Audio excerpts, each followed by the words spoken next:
பெண்களுக்கு ஜும்ஆ தொழுகை கடமையா?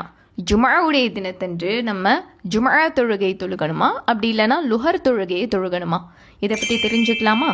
அஸ்ஸலாமு அலைக்கும் வரஹ்மத்துல்லாஹி வபரகாத்துஹு. பெண்களுக்கு ஜும்ஆ தொழுகை கடமை கிடையாது.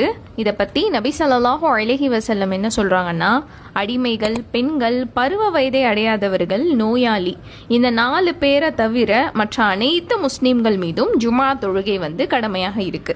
இதையும் தாண்டி ஒரு பெண் ஜும்ஆ தொழுகணும் அப்படின்னு ஆசைப்பட்டாங்க அப்படின்னா அவங்க பள்ளிவாசலுக்கு சென்று ஆண்களுக்கு பின்னால நின்று ஜும்ஆ தொழுகையை தொழுகலாம். அப்படி இல்லைன்னா வீட்டிலேயே நம்ம லுஹர் தொழுகைகளை நிறைவேற்றலாம். பெண்கள் பள்ளிக்கு சென்று ஜும்ஆ தொழுவது பற்றி ஹதீஸ்கள் என்ன சொல்றாங்கன்னா, ஜும்ஆ நாளன்று இமாமுடன் நீங்கள் ஜமாஅத்தில் தொழுதால் ஜும்ஆவை 2 ரக்காத்துகள் தொழுங்கள்.